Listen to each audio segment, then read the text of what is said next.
안녕하세요. 꿈을 키워나가는 과정에서 큰 난항을 겪었던 40대 남자입니다. 원하는 일을 하며 돈까지 벌기란 참 어렵다고 하죠. 하고 싶은 일이 직업이 되면 그때부턴 그 일이 스트레스의 원인이 되며 미워지기도 한다잖아요. 그럼에도 불구하고 저는 꿈을 이루고 싶어 계속 제가 하고 싶은 일을 업으로 삼아왔습니다. 하지만 저는 일 때문이 아니라 사람 때문에 지금의 일을 그만두려고 한 적이 있어요. 그 원수 같은 인간과의 악연에 대해 지금부터 이야기를 시작해 볼게요. 저는 원래 영화 쪽 일을 하고 싶어 했습니다. 때문에 대학교도 영화와 관련된 학과를 졸업했어요. 하지만 영화판에서 일을 하며 살던 나이 30에 저는 큰 교통사고가 나서 일도 못하고 병원 치료와 재활 치료를 병행해야 했죠. 한쪽 팔과 다리에 큰 후유증이 남았는데 제가 하던 일이 현장에서 움직이는 일이다 보니 일을 할 수가 없었거든요. 재활이 완벽하게 될지 장담도 할 수 없던 상황이라 그때 당시 정말 마음이 많이 힘들었어요. 몸은 좀 어때? 괜찮냐? 모르겠다. 요샌 진짜 살고 싶지가 않아. 나 진짜 다시 남들처럼 걷고 뛰고 멀쩡하게 살 수 있을까? 당연하지 임마. 약한 소리 하지 마. 됐고, 나 마침 공연 티켓이 하나 생겼는데 기분 전환할 겸 나랑 이거나 보러 가자. 재활 2년 차이던 어느 날 친구가 절 한 공연장에 데리고 갔던 적이 있습니다. 그날 공연은 춤과 노래, 타악기 연주 등이 순서대로 펼쳐지던 복합 공연이었어요. 그리고 그날 본 공연은 제 운명을 송두리째 바꿔놓았죠. 늘 떨쳐내지 못했던 우울감이 공연을 보는 내내 정말 단 한 번도 생각나지 않더군요. 공연 내내 무대 뒤를 비추며 시시각각 바뀌던 영상, 상황에 적절한 음악과 음향, 조명 등등 분명 전에 비슷한 공연을 본 적이 있었는데도 유독 그렇게 제 가슴을 벅차게 만들 수가 없더라고요. 야, 분명 전에도 비슷한 걸 봤었는데 오늘따라 이렇게 가슴이 벅차냐. 나 진짜 감동받았어. 물론 공연한 사람들 때문도 있었지만 무대 공간 자체가 너무 멋지더라. 똑같은 공연이라도 연출을 누가 했냐에 따라 다르니까 네가 좋았다니 나도 좋다야. 공연 연출, 친구가 말한 그 단어가 제 마음에 와서 콱 박혔습니다. 그 뒤 전 혼자서 열심히 공연을 찾아보러 다녔어요. 그러다 보니 자연스레 제 가슴엔 공연 연출가라는 새로운 꿈이 자리 잡아버렸죠. 저는 반드시 그 꿈을 이루고 싶어 전보다 이를 악물고 재활에 임했습니다. 그렇게 전 사고가 난 지 3년 만인 나이 33세 온전히 재활에 성공했던 거예요. 시골에 사시던 저희 부모님은 오랫동안 일을 쉬다 늦은 나이에 새로 시작하겠다는 절 염려하셨습니다. 그런 부모님께 증명해 보이기 위해서라도 전 누구보다 독하게 일을 배워 꼭 성공해 보이겠다고 다짐했어요. 야 임마, 지금 공연 진행이 한창인데 감히 일을 하다 졸아? 너희 일이 웃음냐? 죄송합니다 선생님. 제가 이틀 동안 2시간밖에 잠을 못 자가지고요. 내가 너 잠도 안 재우고 부려먹었다고 지금 시위하는 거야? 야, 세상 좋아졌다. 이쪽 경력도 없는 놈, 일 배우고 싶다고 사정사정해서 채용해줬더니 그딴 개념 없는 소리나 해대고 너 그딴 식으로 일할 거면 당장 때려치워. 너 대신 일하겠다는 경력 많고 나이도 어린 애들 이 바닥에 깔리고 깔렸어. 아닙니다, 선생님. 잘못했습니다. 제가 더 열심히 하겠습니다. 그렇게 뛰어든 공연 연출가가 되기 위한 길은 예상보다 훨씬 험난했습니다. 제가 스텝으로 취업한 곳은 생긴 지 얼마 안 된 아주 작은 회사였어요. 공연 연출가들은 주로 프리랜서로 일하는 경우가 많았는데 그 회사는 마찬가지로 프리랜서로 일하던 한 공연 연출가가 사업자를 내고 직접 자신이 함께 일할 스태프들을 채용해 데리고 다니기 위해 차린 곳이었죠. 저는 영화를 전공하고 그쪽 일을 했던 경험을 그나마 경력 삼아 그곳의 말단 스텝으로 취직했던 겁니다. 때문에 전 공연 연출가이자 대표이기도 했던 대표를 따라다니며 일을 배웠던 겁니다.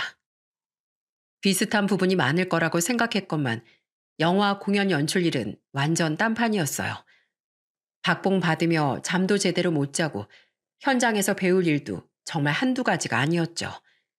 하지만 제가 스스로 선택한 일이니 그런 고생은 괜찮았어요. 저를 괴롭게 한 가장 큰 문제는 바로 대표라는 인간이었습니다. 대표는 소위 말해 직원들을 주는 월급 이상으로 갈아넣었던 사람이었거든요. 자신을 대표도 아닌 선생님이라고 부르게 하면서 직원들에게 하대는 기본에 욕하고 손찌검까지 하던 사람이었어요. 형, 많이 힘들죠? 아유, 애초에 이 회사 들어오는 게 아니었는데 형도 아시죠? 선생님 이 회사 그만두고 다른 데 이직하려는 사람 있으면 득달같이 소문 개판으로 내서 취업길 꽉 막아버리는 거요. 그런 경우를 몇 번 봤다 보니까 다들 잘 그만두지도 못하고 버티는 거잖아요. 이 바닥이 워낙 좁으니까.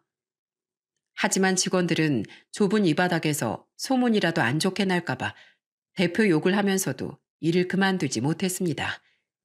배움이 간절했던 저 또한 마찬가지였죠. 그런데 대표는 직원들 중에서도 유독 저를 심하게 갈구더라고요. 다른 직원들이 절 늘 불쌍하게 여길 정도로 말입니다. 한 번은 너무 힘들어서 대표에게 조심스레 물어본 적이 있어요. 저 선생님, 혹시 제가 평소에 다른 사람들에 비해 잘못하고 있는 부분이 있을까요? 유독 절 많이 혼내시는 것 같아서 문제가 있으면 고치고 싶어서 여쭤봅니다. 그걸 몰라? 넌 생긴 게 잘못이야. 딱 역적상인 게 아주 마음에 안 들어. 나중에 내 뒤통수 후려칠 놈인 것 같다고. 면접 땐 내가 잠을 제대로 못 자선지 정신이 나갔었지. 내가 널 왜 뽑았을까? 뭐 제대로 하는 것도 없고 생긴 것도 마음에 안 들고 심지어 박선호라는 이름도 흐리멍텅해 보여서 마음에 안 들어. 그럼에도 불구하고 난 너한테 돈까지 주면서 일 가르쳐주고 있는 대인배 아니냐? 알아들었으면 냉큼 가서 일이나 해. 짜증나는 놈. 그 말을 듣는데 눈물이 왈칵 날 것 같았습니다. 누군가에게 그렇게까지 미움받아 본 적이 처음이었던 전 굉장한 상처를 받았죠. 그래도 버텨온 시간이 아까우니 저는 조금만 더 일을 배우고 경력을 쌓아 이직하자 하는 마음으로 버텼습니다. 그래야 대표가 소문을 좋지 않게 내도 남들보다 늦은 나이에 어디 가서 내세울 경력이라도 남을 테니까요. 하지만 대표의 행동은 점점 더 심해졌죠. 대표는 남들이 보는 앞에서도 항상 절 무시하고 욕설까지 서슴지 않으며 망신을 주더라고요. 야, 너 일 똑바로 안 할래? 내 커리어에 금가게 할 일 있어? 내가 일 체크 똑바로 하라고 했지. 분명 선생님께서 이 부분을 이렇게 바꾸라고 저번에 말씀하셨잖아요. 내가 언제 그랬어? 이제 이게 거짓말까지 하네? 안 되겠다. 너 저기서 주먹 쥐고 엎드려 뻗쳐하고 있어. 너 나 정도 되니까 그나마 너 같은 버러지 데리고 있는 줄 알아? 분명 제가 팔다리를 다쳤던 걸 면접 때 들어 알면서 대표는 반성하란 이유로 남들이 보는 앞에서 제게 얼차려는 기본에 엎드려 뻗쳐 같은 가학적 행동을 시켰어요. 또한 대표는 술을 그렇게 좋아했는데 대표의 단골 술집은 여자를 끼고 노는 유흥주점이었습니다. 대표는 늘 딸뻘 돼 보이는, 아니 그보다도 훨씬 어려 보이는 여자들을 끼고 시시덕대는 걸 좋아했죠. 야, 너 표정이 왜 그렇게 똥 씹었냐? 내가 매번 술자리에서 불러서 짜증나? 돈도 안 주고 대리운전 시켜서? 원래 밑바닥에 있을 땐 상사 밑바닥이라도 핥을 줄 알아야 하는 거야. 난 예전에 나 가르쳐준 선생님 집에 가서 설거지까지 했어. 대표가 매번 저를 그 술집에 부르는 이유는 하나였어요. 대리비가 아깝다며 제게 대리운전을 시키려던 거죠. 그렇게 전 대표의 노예직까지 하며 수많은 갑질 때문에 고통스러운 나날을 보냈습니다. 공연장에서 정강이도 까여보고 나중엔 직원들에게 저와 같이 밥도 먹지 말라며 따돌린 분위기까지 조성하더라고요. 일도 못하는 저런 놈은 반성 좀 해야 한다고요. 사람이 계속 너는 못난 놈이다 라고 세뇌되다 보니 출근길에서부터 정말 죽고 싶은 마음이 들더군요. 대표만 보면 온몸이 얼어버려 자꾸만 실수도 잦아졌습니다. 게다가 너 같은 놈은 나 아니면 받아주는 데도 없을 거라는 말을 계속 들으니 그 회사를 그만두면 제 인생도 끝나버릴 것 같은 거대한 두려움까지 들었죠. 대표가 제 이름만 불러도 식은땀이 나고 지나다니는 사람들 모두가 제게 못난 놈이라며 손가락질 하는 것만 같은 공포까지 들더라고요. 직장 내 괴롭힘이요? 증거가 있으신 건가요? 이러다 제가 죽겠다 싶어 저는 회사를 그만둘 각오로 대표를 신고까지 했습니다. 안타깝게도 제겐 증거가 없었어요. 아마 정신적으로 많이 불안정한 상태였기에 제대로 된 사고도 하기 힘든 시기라 뭔가 철두철미하게 준비할 생각을 못했던 것 같아요. 그래도 늘 저를 불쌍하게 여기던 직원들을 믿고 저는 증언을 부탁했습니다. 하지만 그 결과는 처참했죠. 저희 선생님이요. 직원들 복지도 많이 신경 써주시고 가르침도 많이 주시는 훌륭한 분이에요. 다들 대표님이 아니라 선생님하고 따르는 걸 보면 모르시겠어요? 선호 형 너무했다. 선생님이 형한테 얼마나 잘해주셨는데 선생님께 이런 누명을 씌워요. 선생님한테 몇 번 혼났다고 앙심이라도 품은 거예요? 직원들은 하나같이 대표 편을 들었습니다. 저와 그래도 가장 친했다고 생각했던 한 동생조차 말입니다. 그들은 소문 빠르고 좁은 그 바닥에서 대표에게 찍혀 앞길이 막힐까봐 절 외면한 거예요. 그 일로 결국 저는 입사한 지 3년 만에 그 회사를 나오게 됐습니다. 제가 퇴사하던 날 대표는 절 벌레 보듯 하며 이러더군요. 네가 감히 날 신고했다 이거지? 넌 평생 이 바닥에 발도 제대로 못 붙일 줄 알아. 끈기 없는 놈. 일 배우다 보면 정강이도 좀 까이고 욕도 먹고 할 수 있는 거지. 그걸 경찰에 신고를 해? 다들 말하는 거 봐라. 내가 아니라 네가 이상한 놈이라잖아. 아무튼 이 바닥에서 두 번 다시 볼 일 없을 테니 잘 가라 이 패배자 자식아. 그때 전 분하기보단 다들 멀쩡히 일하며 잘만 사는데 저만 못난 놈인 것 같아 죽고 싶은 생각뿐이었어요. 가스라이팅이라는 게 그렇게 무서운 거더라고요. 박선호요? 아, 자기 상사 신고하고 회사를 그만뒀다는? 일하다 욕도 좀 먹고 그럴 수 있는 거지. 당신 같은 사람을 무서워서 어떻게 고용합니까? 화 몇 번 냈다가 언제 신고당할 줄 알고. 정말로 대표는 제 소문을 부풀릴 대로 부풀려서 추접하게 내놨더군요.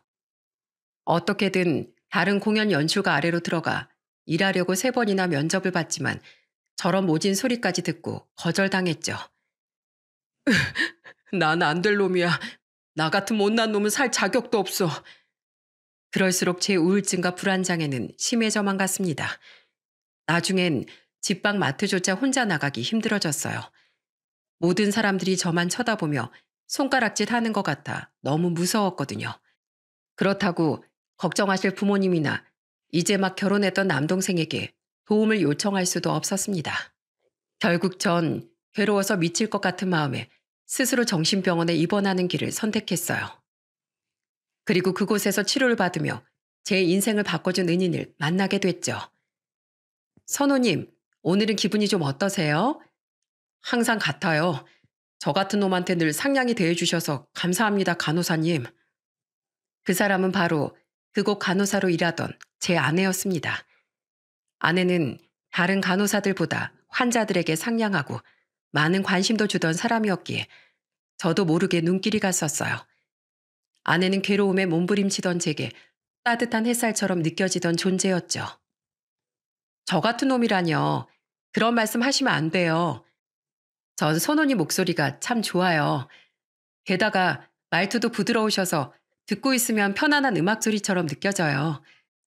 그래서 선호님한테 저도 모르게 한 번씩 더 말을 걸게 된다니까요.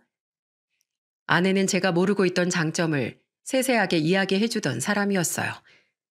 그런 아내 앞에선 마음이 조금이나마 편해져 저는 제가 겪었던 모든 일을 의사 다음으로 아내에게 털어놓기도 했죠. 또 매일 혼나고 욕먹던 기억 때문에 저는 늘 죄송하다는 말을 달고 살았는데 그런 제게 아내는 이렇게 말해주기도 했어요. 전 못난 놈이에요, 간호사님. 그러니까 남들 다 해내는 직장생활조차 제대로 못 해내고 이런 병원에까지 입원해 있죠. 잘하는 건 하나도 없는 데다 마음까지 약해 빠졌으니까요. 바쁘실 텐데 괜히 붙잡고 이런 푸념을 해서 죄송해요, 간호사님. 선호님, 선호님이 과거에 많이 괴로우셨던 거 잘 알고 있어요. 근데 선호님이 고통받은 건 선호님이 못난 사람이어서가 아니에요. 사람은 누구나 실수를 하고 살 수밖에 없어요. 처음부터 완벽한 사람이 어디 있겠어요. 그리고 실수를 하고 혼이 나면 사람이 우울해지잖아요. 그런데 그 우울이 나아질 새도 없이 계속 혼이 나고 못난 사람 취급까지 받으면 결국 그 우울에 빠지게 되는 거예요. 우울이 계속되고 위축되다 보면 상황에 따른 다른 마음의 병이 더 따라오는 거고요. 선호님은 마음이 약해서가 아니라 자신의 기분대로 선호님을 함부로 대한 그 나쁜 상사 때문에 마음의 병을 얻게 된 거예요. 그러니까 더 이상 스스로를 탓하지 마세요. 정말 그럴까요? 전 못난 인간이 아닌 그냥 평범한 사람이었던 걸까요? 당연하죠. 평범하긴커녕 전 선호님이 아주 용감하고 멋진 사람이라고 생각해요. 그런 상황에서 스스로 정신병원에 입원하려는 용기는 자신의 인생을 사랑하는 멋진 행동이었으니까요. 제가 멋진 사람이라며 웃는 아내에게 어떻게 사랑에 빠지지 않을 수 있었겠어요? 저는 병원 의료진 분들 모두의 노력과 그런 따뜻한 아내의 응원 덕에 무려 1년 만에 완치 후 퇴원을 할 수 있었습니다. 또한 도망치기로 마음먹었던 공연 업계에서 어떻게든 다시 버텨보리라는 용기도 낼 수 있었어요. 병이 낫고 보니 대표라는 놈이 정말 몹쓸 인간이었다는 걸 새삼 확실히 깨달아 그런 놈 때문에 꿈을 포기하고 싶지 않아졌거든요. 1년 전까지 이력서에 적힌 회사를 다녔었다고요? 나 여기 대표 아는데. 네. 혹시 전화해서 그분에게 제 이야기를 물어보신다면 분명 좋지 않은 얘기를 할 겁니다. 하지만 전 그 회사에서 갑질을 당한 피해자예요. 전 정말 그 회사에서 누구보다 일을 성실히 했다고 스스로 자부할 수 있습니다. 제발 믿어주세요. 아이고 전화해서 물어보건 할 사이는 아니에요. 그리고 선호 씨 말 믿습니다. 그 사람 회사 차리기 전에 프리랜서로 일할 때도 스탭들 막대하기로 아름아름 입소문 났었어요. 남의 뒷담화하면 자기 이미지만 깎아먹는 일이니 이 좁은 바닥에선 다들 남 얘기를 쉬쉬하지만 그래도 퍼질 얘기는 몇몇에게 다 퍼지죠. 회사 차리고 직접 스태프들 고용해서 활동한 뒤론 소문이 좀 잠잠하더니 역시나 사람은 안 변했네요. 저는 될 때까지 해보겠다는 마음으로 스텝을 직접 뽑던 공연 연출가들과 전과 같은 회사들 그리고 프리랜서 공연 연출가들을 섭외해 일을 진행하는 공연기획회사 등등 닥치는 대로 이력서를 넣었습니다.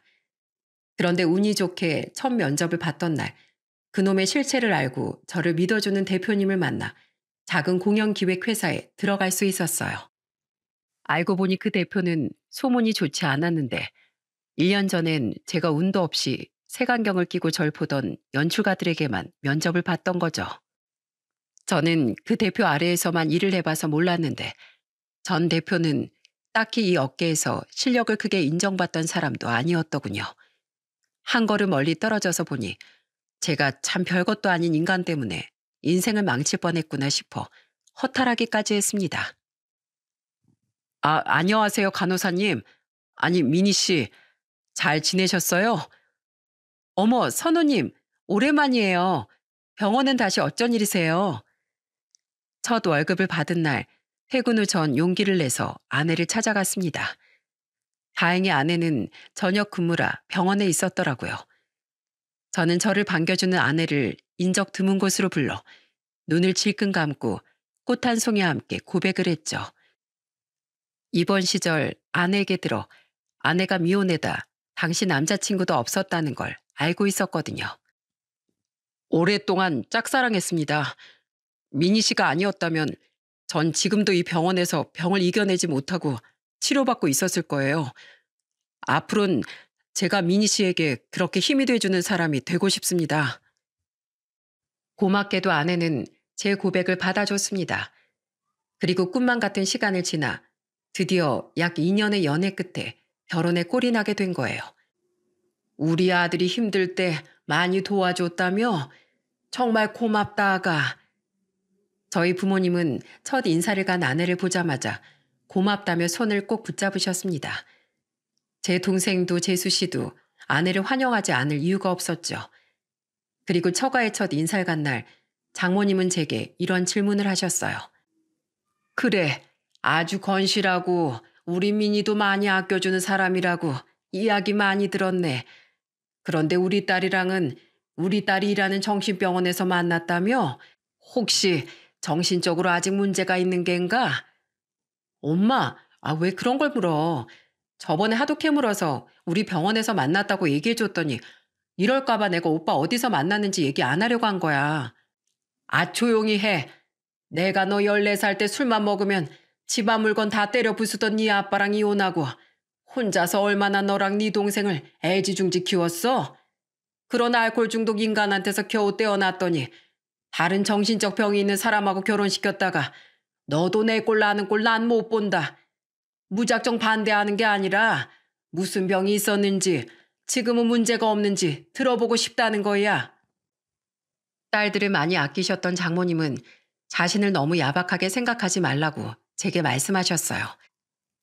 저는 그런 장모님께 긴장된 마음으로 제 이야기를 모두 말씀드렸어요.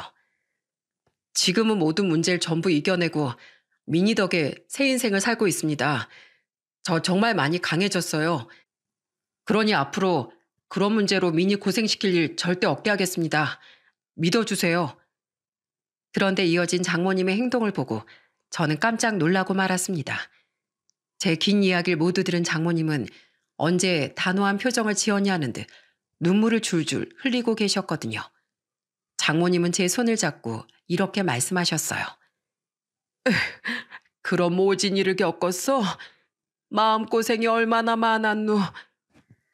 난 자네가 유전적인 병이나 술 문제처럼 평생 안고 살아야 할 병이 있나 걱정했던 게야. 그런데 그런 힘든 일을 겪고도 이렇게 잘 이겨냈다니 정말 대견하네. 그리고 내 질문에 답하기 힘겨웠을 텐데 전부 말해줘서 고마워. 장모님은 딸을 너무 사랑하는 마음에 그런 질문을 하셨을 뿐 사실은 굉장히 마음 여리고 따뜻한 분이었던 겁니다. 장모님은 정말 마음이 많이 아프셨는지 그날 식사를 하고 돌아가는 절 배웅하면서까지 자꾸만 눈물을 훔치셨어요. 그렇게 전 나이 39에 선하고 따뜻한 장모님과 처제 그리고 아내 가족이 될 수 있었죠. 아내를 매우 이른 나이 21에 낳은 장모님은 저희 결혼 당시 56세로 굉장히 젊으셨습니다. 장모님은 이혼한 뒤 연락 한 번 없던 전 남편을 잊고 혼자 식당 일을 하며 아내와 처제를 키우셨다고 해요. 그러다 착한 아내와 처제가 돈을 모아서 평생 장모님의 꿈이었던 꽃집을 차려줘 꽃집 사장님이 되셨다고 했죠. 장모님은 아들처럼 자신에게 잘하려 노력하던 절 아주 많이 예뻐해 주셨습니다. 박서방, 혹시 지금 회사에서 힘든 일 없지? 혹시 전에 그 나쁜 자네 상사처럼 자네 괴롭히는 사람이 있으면 언제든 얘기해. 내가 아주 몽둥이 들고 쫓아가서 혼쭐을 내줄 테니까. 자네 뒤엔 늘 든든한 나랑 우리 딸이 있으니까 절대 어디 가서 기죽지 마. 저희 부모님은 먼 시골에 계셔서 자주 찾아뵙지 못했지만 전 혼자 같은 서울에 사시던 장모님을 정말 자주 찾아뵀습니다. 처제는 우리보다 2년 일찍 결혼해 딸 하나를 낳고 지방에서 살고 있었어요. 때문에 두 자식 모두 시집 보내고 적적하실 장모님이 늘 마음에 걸렸거든요. 장모님은 그런 제가 먼저 맞이한 둘째 사이보다 예쁘다며 이건 비밀이라고 웃곤 하셨죠. 그리고 결혼한 지 1년쯤 지났을 때 아내는 결혼정보회사에 직접 장모님을 등록하고 왔습니다. 요즘 엄마 나이면 젊다 못해 어리다고까지 하는데 그런 엄마가 이제라도 좋은 분 만나서 새 가정 꾸리셨으면 좋겠어.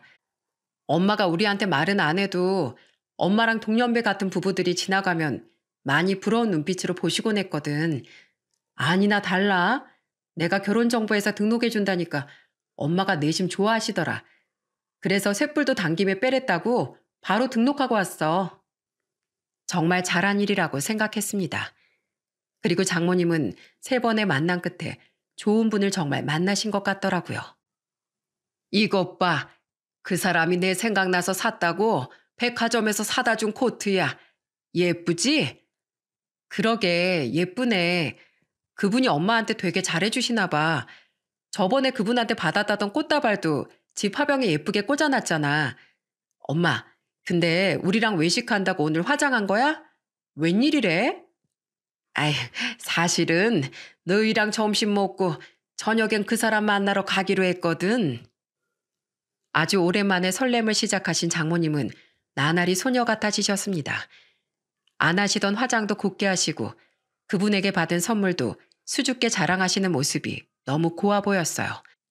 누군지 몰라도 꼭 이대로 장모님과 행복한 만남을 가지다가 좋은 결실을 맺으셨으면 하고 바랬죠. 저도 아내도 장모님이 민망하실까봐 만나는 분이 어떤 분인지 물어보진 않았습니다. 저희가 아는 건 그분이 장모님보다 2살 많은 사람이라는 것 정도였어요. 그래도 항상 그분에 대한 궁금증을 가지고 지내던 와중 장모님은 드디어 우리에게 그분을 인사시켜주고 싶다고 말씀하시더라고요. 박서방, 혹시 자네랑 민이 다음 주 주말에 시간 되나? 사실 나 지금 만나는 사람하고 조심스레 재혼 이야기를 나누고 있네. 만난 지 9달밖에 안 됐지만 우리가 이른 나이도 아니고 하루빨리 살림을 합치는 게 어떻겠냐고 그 사람이 청혼을 했거든. 그래서 자네랑 민이한테 그 사람 소개시켜주고 싶어. 민정이랑 윤서방도 그날 온다고 했네. 당연히 되죠, 장모님. 어떤 분일지 너무 기대되는데요. 그럼 그분이 이제 제 예비 장인어른이시네요. 제 예비 장인 되실 분이 어떤 분인지 참 궁금했습니다. 장모님은 그분은 10년 전 성격 차이로 이혼하고 아들이 둘이 있다고 말씀하셨어요. 그 2 아들도 이번 인사 자리에 나온다고 하셨죠. 저와 아내는 기쁜 마음으로 약속된 날짜에 그분이 예약했다던 한정식 집으로 향했습니다. 그날 처제의 시댁에 갑자기 일이 생겨 처제와 동서는 서울로 올라오지 못했어요. 때문에 저와 아내만 인사 자리에 참석하게 됐죠. 그런데 하필 그날 도로에 사고가 나서 엄청난 교통체증으로 인해 저와 아내는 15분이나 지각을 하고 말았습니다.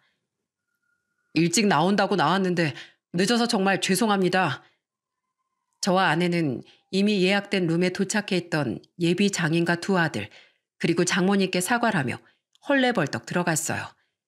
그리고 뒤늦게 고개를 들어 예비 장인의 얼굴을 본 순간 저는 자리에 얼어붙고 말았습니다. 당신은 선호 씨 아니야. 선호 씨가 왜 여기에? 그 사람은 바로 5년 전 저를 퇴사시키고 정신병원에 입원까지 하게 만든 장본인, 전 회사 대표였거든요. 그리고 저만큼 그놈도 굉장히 당황하긴 마찬가지인 것 같았죠. 피가 차게 식고 머리가 하얘지는 기분이었어요. 어떻게 저 인간을 그것도 이런 자리에서 만날 수 있단 말인가요? 장모님은 그런 우리를 번갈아 보며 물었어요. 2 사람 아는 사이야? 덕호 씨, 우리 마사위랑 알아요? 아, 선호 씨가 순옥 씨 사위였어요? 이런 인연이 있나? 예전에 제가 선호 씨를 데리고 잠깐 일했었습니다. 이야, 선호 씨, 이게 얼마만이야? 데리고 일을 했었다고요? 덕호 씨 원래 카페 일하던 사람 아니었어요? 그놈은 장모님의 눈치를 보며 제게 친한 척을 해대더군요. 카페라니 기가 차더라고요. 저는 경멸스러운 표정을 지으며 소리쳤습니다. 선호 씨? 맨날 야 너 하던 사람이 언제부터 날 존중했다고 선호 씨 거려?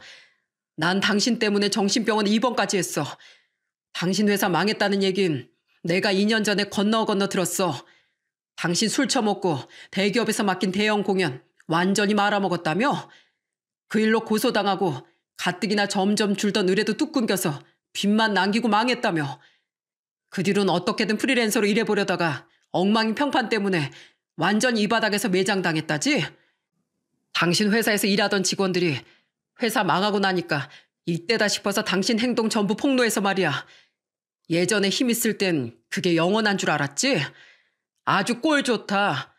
평소에 얼마나 엉망으로 살았으면 망한 당신 도와준다는 사람이 하나도 없었냐? 그래놓고 지금 카페 차려서 멀쩡한 사람인 척 결혼정보회사까지 가입했었어? 그게 선호 씨. 우선 진정하고 우리 나가서 얘기하자고. 나가서 얘기하긴 뭐래. 이덕호 당신 아주 잘 걸렸어. 장모님, 저 인간이 자기 과거 창피한 건 알아서 얘기 안 했나 본데 저 인간 원래 공연 연출하던 사람이에요. 기억하세요? 절 정신병원에 입원까지 하게 했던 그 끔찍한 장본인이요. 제 상사, 제 전 회사 대표요. 저 인간이 바로 그 인간이에요. 전 저런 인간하고 장모님 절대 재혼 못 시켜요. 저놈 맨날 20살 초중반 술집 여자들 끼고 술 처먹던 쓰레기라고요. 제 말에 그놈의 얼굴은 사색이 됐습니다. 그리고 방에 있던 나머지 사람들은 모두 입을 떡 벌리고 경악을 했죠. 그 표정을 보니 저와 아내보다 몇 살 더 어려 보이던 그놈의 아들들도 그 인간이 어떤 인간인지 제대로 몰랐던 것 같더군요. 저는 그놈을 망신 주기 위해 그놈이 제게 한 짓거리들을 그놈 아들들에게 잔뜩 폭로해버렸습니다.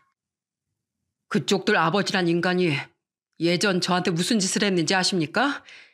여자 끼고 술 먹는 거 부끄러운 줄도 모르고 절 병품처럼 그 앞에 세워놨었어요. 자기 술 다 먹을 때까지 기다렸다가 대리운전하라고요. 언젠 저한테 노래까지 시키고 못 부른다면서 양주잔도 던진 쓰레기예요. 회사에서 사람들 다 보는데 욕하고 손찌검하고 절 가스라이팅하면서 부모 욕까지 한 벌레만도 못한 인간이 저 인간입니다. 팔다리 다쳐서 3년 동안 재활까지 한 저한테 주먹 쥐고 엎드려 뻗쳐 같은 짓을 시키면서요. 그래놓고 저한테 사과는커녕 절 그 바닥에서 매장시켜버리겠다고 하더라고요. 끝까지 절 개만도 못한 취급하면서요. 그래서 저 마음에 병을 얻어서 정신병원에 입원까지 했었어요. 엄청나게 자랑스러운 아버지 아닙니까? 남의 인생을 시궁창에 처박아 놓고 쫄딱 망한 자기 과거 숨기고 우리 장모님이랑 재혼하겠다고 저기 앉아있네요. 야 박선호, 진짜 그만하지 못해? 입 닥치라고 이 자식아. 너 예전처럼 정강이 한번 까여볼래? 결국 그놈은 분을 이기지 못하고 제게 소리를 빽 지르더군요. 저는 그런 그놈에게 고개를 돌려 지지 않고 맞섰죠. 어디서 소리를 질러? 당신 내가 예전에 그 박선호 같아? 예전엔 당신한테 하도 가스라이팅 당해서 위축됐던 거지. 나중에 보니까 당신 뭐 별것도 아니더만. 게다가 지금 그 바닥에서 아예 쫄딱 망하기까지 한 당신이 내가 뭐가 무서워서 발길질 당할 때까지 가만히 있겠어? 아직도 이 인간 정신 못 차렸네. 당신이야말로 나한테 묵사발 한번 당해볼래? 당신한테 그렇게 할 수만 있다면 나 죄값 아주 사탕처럼 달게 받을 수 있어.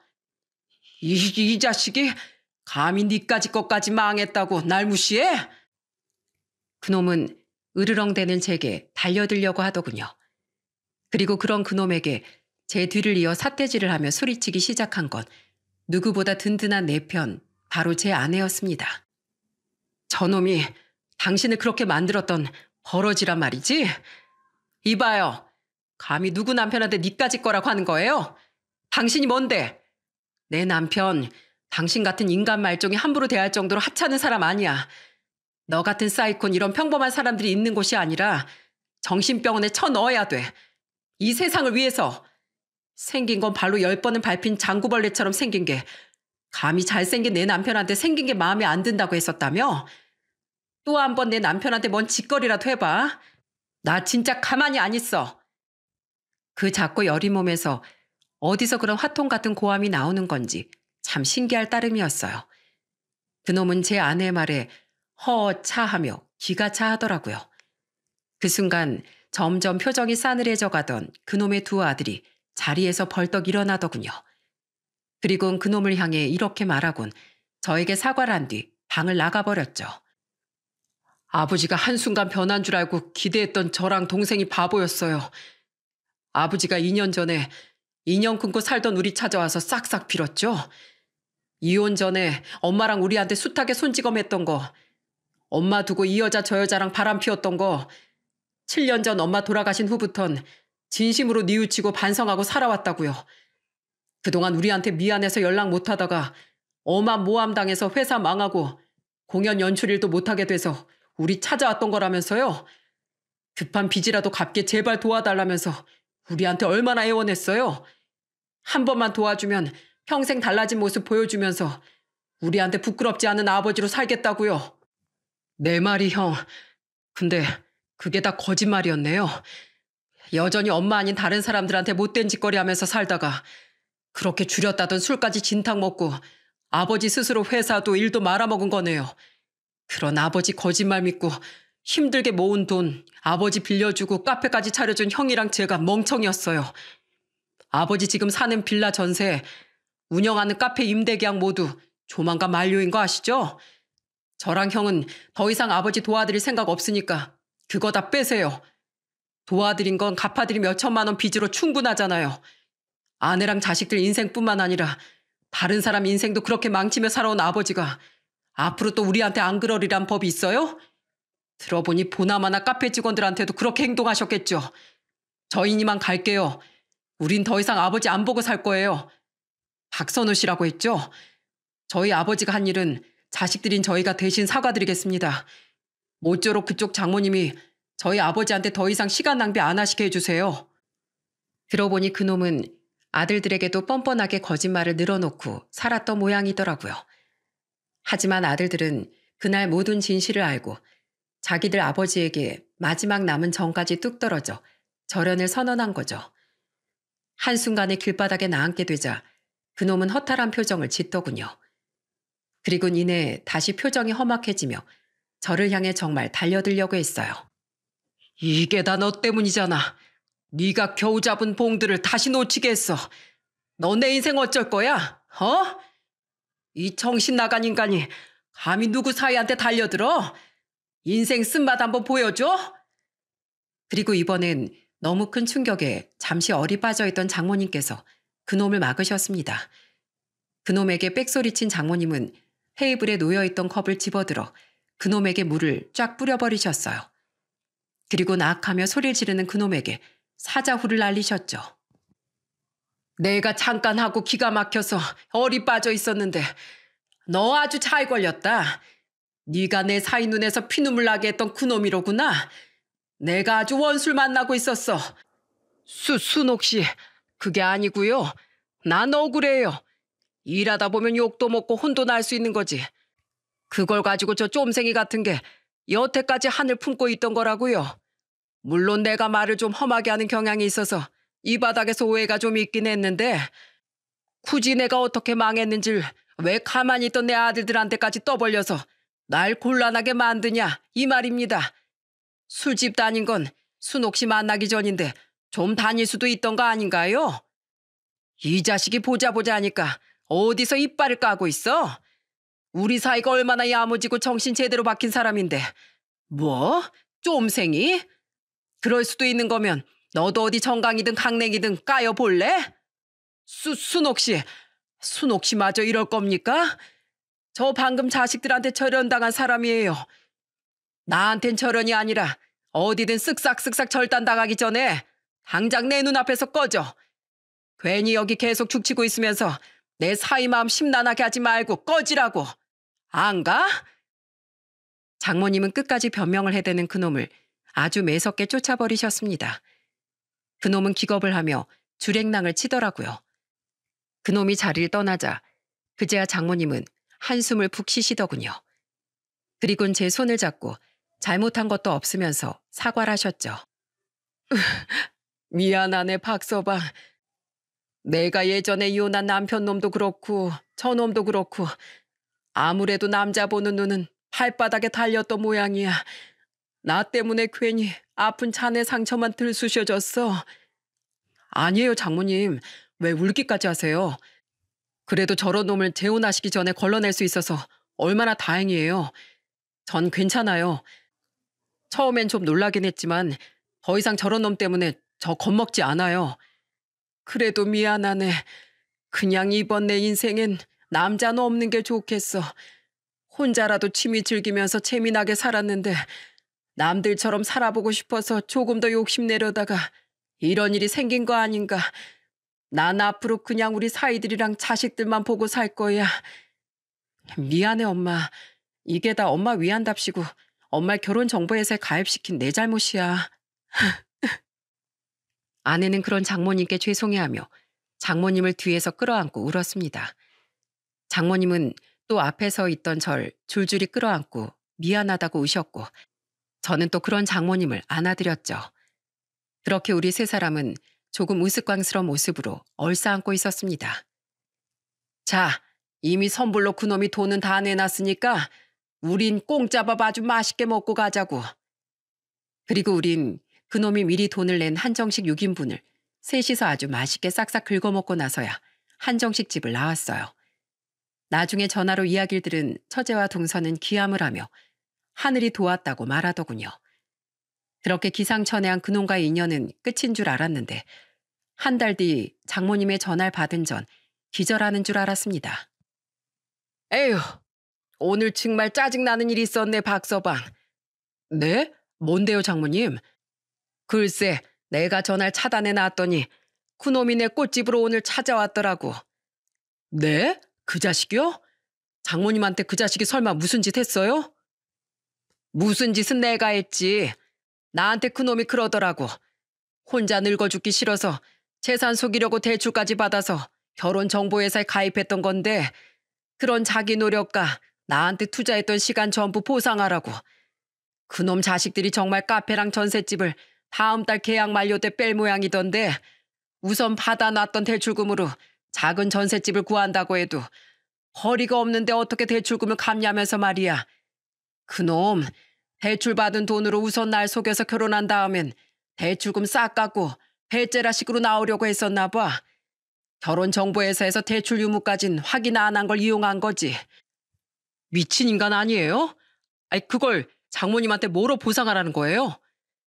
자긴 여전히 내가 좋으니까 그냥 내 집에서 같이 살자는 거지. 나 정말 두 팔에 소름이 돋았네. 아 어떻게 아직도 내가 자기랑 재혼할 생각이 남아있다고 생각할 수 있지 싶어서. 그래서 화분들에 물 주려고 받아놨던 물뿌리길 그놈한테 엎어버렸어.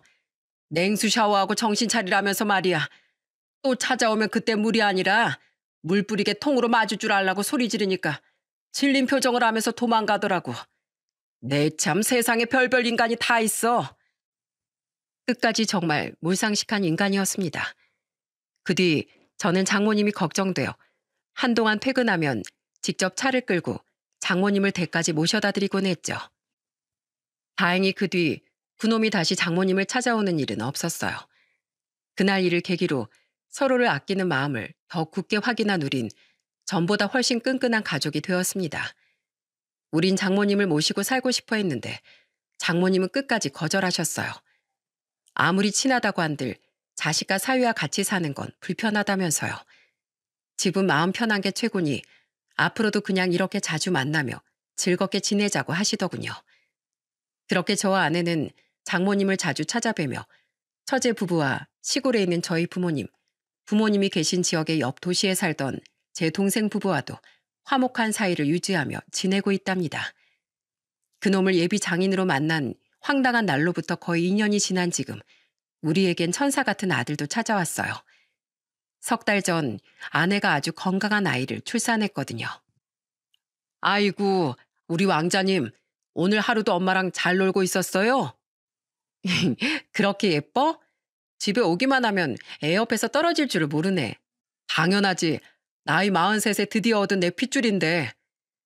오랫동안 손주 소식을 기다린 저희 부모님도 장모님도 우리의 출산을 굉장히 축하해 주셨습니다. 가까이 사는 장모님은 그 좋아하시던 등산 모임과 자전거 동호회도 잘 나가지 않고 주말마다 저희 집에 와서 아내를 돕고 손주를 보고 가곤 하세요. 그렇게 즐거운 나날을 보내던 와중 저는 예전 회사에서 그놈 편을 들며 절 배신했던 전 회사 동료들도 몇 명을 일을 하다 마주치게 됐어요. 그때 그들은 제게 머리 숙여 진심으로 미안했다고 사과를 하더라고요. 죄송해요, 형. 그땐 저도 계속 이 업계에서 일을 하고 싶은 마음에 잘못된 생각을 했었어요. 형 퇴사하고 나서 저도 다른 사람들도 죄책감 때문에 엄청 힘들어했어요.